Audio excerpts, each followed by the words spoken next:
मैं सुजीत कुमार पांडे आप सभी श्रोता बंधुओं को प्रणाम करता हूं और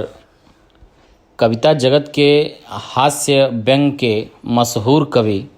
आदरणीय बादशाह तिवारी प्रेमी जी के साथ तरकुलवा थाने में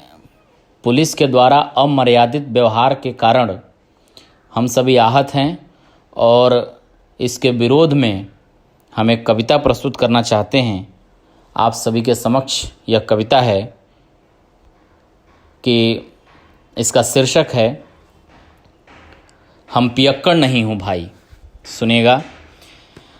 एक रोज के किस्सा भैया का तह से बतलाई, एक रोज के किस्सा भैया का तह से बतलाई, मातल लहनी कविता में हम लिखी गाई सुनाई, आ कविते में ही प्राण बसे मोर कविते के रोटी खाई, कविते में ही प्राण बसे मोर कविते के रोटी खाई, छोड़ द हमके थानेदार जी हम पियक्कड़ नहीं हूँ भाई, छोड़ द हमके थानेदार जी हम पियक्कड़ नहीं हूँ भाई।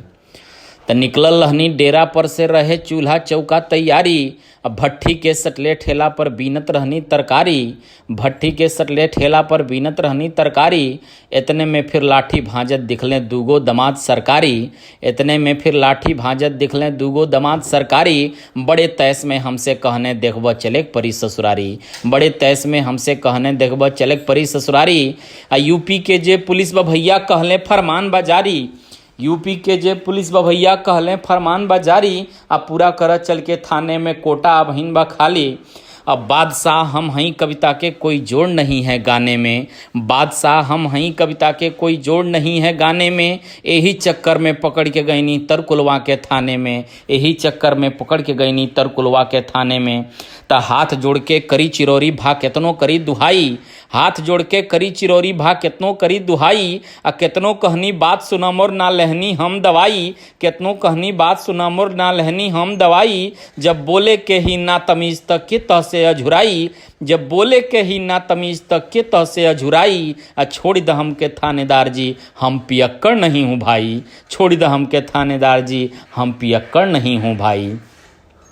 त छंद बंद लिखनी मीरा के हम तुलसीदास कबीरा, अब मधुशाला से मधु निकलनी ना दहनी केहू के पीरा, मधुशाला से मधु निकलनी ना दहनी केहू के पीरा, हम ही मुरली त हई कृष्ण के हम ही मोहन के गीता, और रस रस भर रामायण लिखनी तू काहे ना पीता, रस रस भर रामायण लिखनी तू काहे ना पीता। तो हम थाने में बैठब जिंदगी भर बन के ताहार पहुना, हम थाने में बैठब जिंदगी पर बन के ताहार पहुना, और शर्त हमार सुनाई कविता तो के और रही केहू ना, शर्त हमार सुनाइब कविता तो के और रही केहू ना। हम ही तब प्रेमी हई बावरा हम रस खान चंद बरदाई, रही मौज में कविता के हम तू का जाने पीर पराई, रही मौज में कविता के हम तू का जाने पीर पराई। आ इनहू के तनिका बुद्धि दी है, इनहू के तनिका बुद्धि दी है, हे शारदे सरस्वती माई, इनहू के तनिका बुद्धि दी है, हे शारदे सरस्वती माई, छोड़ द हमके थानेदार जी हम पियक्कड़ नहीं हूँ भाई,